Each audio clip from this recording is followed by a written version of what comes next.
Pada 22 Julai 2026, Khairul Aming telah pun mengarahkan peguamnya untuk menghantar LOD kepada Maxis. KA juga telah membuat satu laporan rasmi kepada Malaysia Communication and Multimedia Commission MCMC, serta satu laporan polis telah pun dibuat di IPD Dan Wangi untuk siasatan dan juga kepada JPDP, iaitu Department of Personal Data Protection. Insiden KA ini sebenarnya adalah satu isu yang melibatkan perlindungan data privacy setiap orang rakyat di Malaysia. Bayangkan data anda seperti maklumat asas telefon, bayaran lampau dan apa-apa langganan aktif anda disebar dan dibocorkan kepada orang ramai. Kalau anda hendak mengetahui lebih banyak mengenai tindakan undang-undang yang boleh diambil oleh KA, anda haruslah tonton video ini sampailah habis. Nombor 1. Bagaimanakah data KA boleh dibocorkan? Insiden ini bermula apabila satu hantaran di Threads yang kini telah pun dipadamkan mendedahkan butiran berkaitan akaun Maxis peribadi Khairul Aming.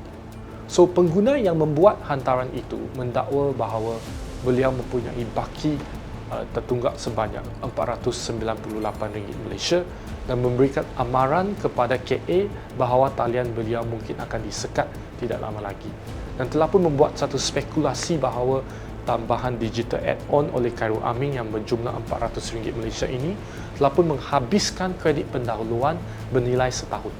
Jadi KA segera memberikan satu respon dan mengecam pendedahan tersebut tanpa kebenaran terhadap rekod bil peribadinya. So, sebagai tindak balas, Maxis telah menggambarkan kebocoran ini sebagai satu insiden terpencil yang melibatkan seorang individu sambil menyatakan bahawa pihaknya telah pun mengenal pasti individu yang bertanggungjawab dan sedang mengambil tindakan yang sewajarnya mengikut undang-undang terhadap individu ini. Situasi ini dengan cepat meningkat dan merebak kepada peringkat nasional apabila Menteri Komunikasi Fahmi Fadzil mengarahkan MCMC untuk mendapatkan laporan penuh mengenai cara rekod sulit pelanggan boleh diakses. Apakah tindakan undang-undang yang boleh diambil oleh Khairul Aming ataupun KA? Nombor 1, laporan polis yang dibuat kepada IPD polis ni. Setelah laporan tersebut dibuat, siasatan akan dijalankan dan individu berkenaan boleh didakwa di bawah Akta Jenayah Komputer 1957.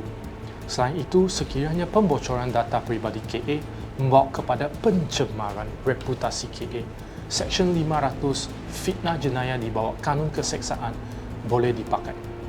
Yang kedua, Khairul Aming boleh membuat aduan kepada MCMC di mana pihak MCMC boleh mengambil tindakan di bawah Seksyen 233 Akta Komunikasi dan Multimedia /Pidana 2004. So, apakah seksyen ini? Seksyen 233 ni mensasarkan penyalahgunaan kandungan yang bersifat mengancam ataupun jelik melampau dengan niat untuk menyakitkan hati, menganiayai, mengugut ataupun mengganggu orang lain. Contohnya dalam kes KA ni, hantaran Threads yang mendedahkan butiran bil peribadi KA berpotensi termasuk di bawah seksyen ini sekiranya MCMC berpuas hati kandungan itu dihantar dengan satu niat mengganggu ataupun menyakitkan hati ataupun bersifat mengancam KA. Contohnya, amaran bahawa talian KA akan disekat. Jadi KA juga telah membuat satu kenyataan di mana KA menganggap tindakan penzahiran data peribadinya ini sebagai satu tindakan yang tidak pernah dipersetujui oleh beliau. Sekiranya penzahir didakwa di bawah Seksyen 233, dia bolehlah dihukum dengan saman RM500,000 Malaysia ataupun penjara sehingga 2 tahun ataupun kedua-duanya. Kuasa siasatan MCMC mempunyai kuasa untuk menyiasat penzahir. Antaranya pegawai MCMC boleh memanggil dan merekodkan percakapan saksi serta suspek dan menuntut penyerahan dokumen dan data, mendapatkan maklumat pelanggan ataupun log daripada penyelia perkhidmatan termasuk platform media sosial dan telco, dalam kes KA adalah Maxis, serta menjalankan carian dan sitaan peranti ataupun rekod. Dalam sesetengah keadaan, tiada waran diperlukan. MCMC juga boleh bekerjasama dengan pihak polis ataupun PDRM untuk mengesan identiti sebenar pengguna akaun tanpa nama tersebut. Seterusnya, KA boleh membuat aduan kepada JDPD Dan satu siasatan di bawah Jabatan Perlindungan Data Peribadi akan dilakukan untuk menyiasat insiden penzahiran tanpa kebenaran butiran akaun dan bil telefon seseorang itu. Tindakan ini akan diambil di bawah prinsip-prinsip perlindungan data peribadi dan Seksyen 130 Akta Perlindungan Data Peribadi 2010. Siasatan di bawah Seksyen 130 ini melibatkan seseorang yang membuat penzahiran data peribadi yang dipegang oleh seorang pengguna data ataupun menyebabkan penzahiran data peribadi yang dipegang oleh pengguna data itu kepada orang lain. Seterusnya, KA boleh mengambil tindakan saman, iaitu tindakan saman fitnah terhadap individu tersebut yang cuba menyebarkan maklumatnya. Dan tuntutan sivil ini melibatkan penyebaran maklumat peribadi KA yang akan memberikan satu prasangka buruk di mana KA dianggap mempunyai satu masalah kewangan di pihak beliau. Jadi, bila seseorang ni boleh membuat penzahiran maklumat peribadi seseorang yang lain, di bawah Seksyen 130 ada 4 keadaan anda boleh mendedahkan data peribadi seseorang.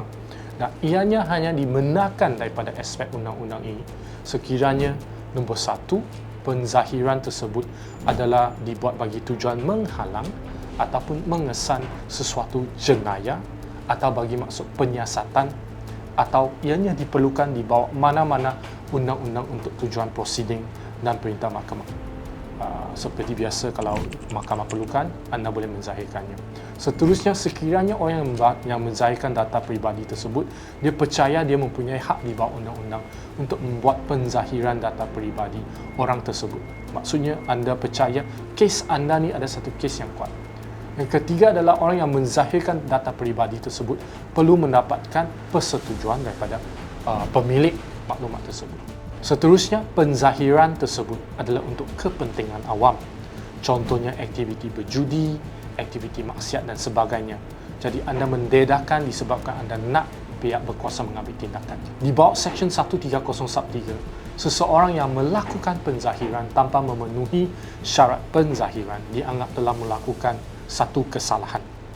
Jadi di bawah Seksyen 130(4), seseorang itu yang menjual data peribadi seseorang itu jika telah mengumpu data peribadi seseorang dianggap melanggar peraturan. So di bawah Seksyen 130(5), contoh, kalau you nampak orang jual data peribadi online dan you beli, you pun akan dianggap telah pun mengumpulkan data peribadi. Dan penzahiran data peribadi tersebut akan menyebabkan anda ditangkap dan dianggap bersalah di bawah Seksyen 130(5). Yang akhir ini adalah kesalahan di bawah Seksyen 130(7) yang menetapkan hukuman penjara boleh sampai 3 tahun dan denda tidak melebihi RM500,000 Malaysia. Untuk kes KA ini, rasanya individu yang menzahirkan data peribadi KA akan didakwa di bawah Seksyen 130(3) kerana tidak mempunyai apa-apa persetujuan daripada KA untuk membuat penzahiran. Harap video kali ini dapat memberikan anda satu ilmu mengenai langkah-langkah undang-undang yang boleh diambil. Sekiranya anda mendapati video ini adalah bermanfaat kepada anda, tolong like, share dan subscribe.